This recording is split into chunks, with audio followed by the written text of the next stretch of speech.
2638. A Call for Sovereignty. Terra Gazette, 3/12/38 edition. Terra Governor drafts bill for Terran sovereignty by Viola Filler.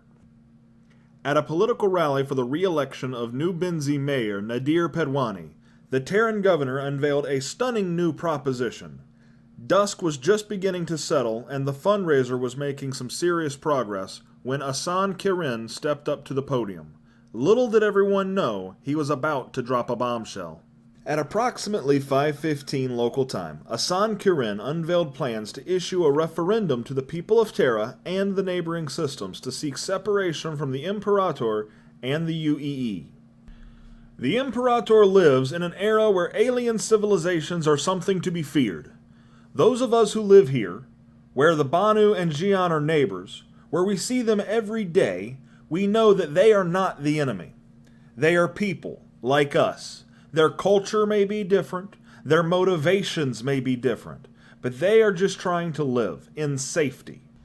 The Imperator is happy to keep them at distance through the sights of a weapon, but I don't believe we can continue on this path. As Carson once said, if you live anticipating a war, sooner or later you shall have one. In short, I believe that Earth is increasingly disconnected from the realities of today, that it is causing political and social instability in all systems. This is not a call to arms or an invitation to conflict. All I'm asking is to open a dialogue. Needless to say, not many people were talking about the mayor's re-election after that. Continued. United Tribune News.org, 5/4/38. Terra's seditious bill fails. By Raymond Castor. The motion for separation drafted by the infamous Terran governor Asan Kirin failed to pass the public referendum today.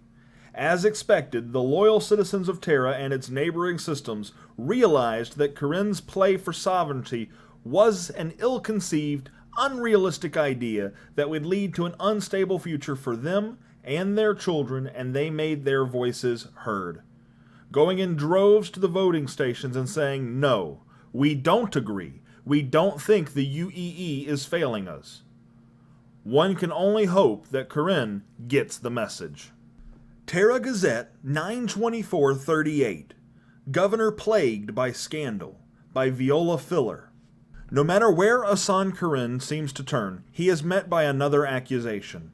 Since proposing his motion for sovereignty 6 months ago, the governor has battled accusations ranging from infidelity to drug addiction to corruption.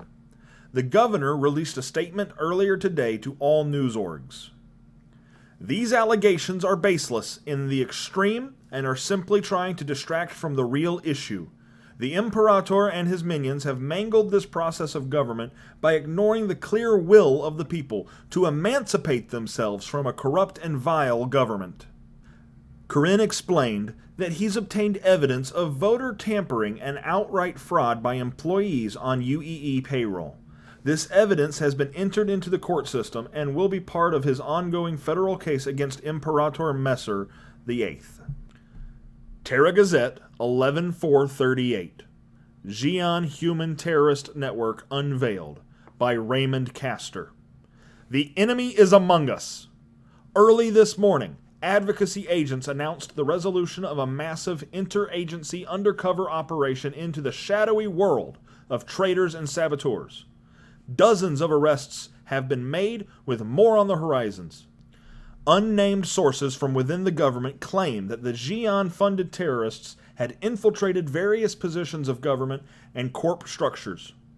While we are awaiting an official statement, we have confirmed through multiple sources that the former governor of Terra, Asan Kirin, might be implicated.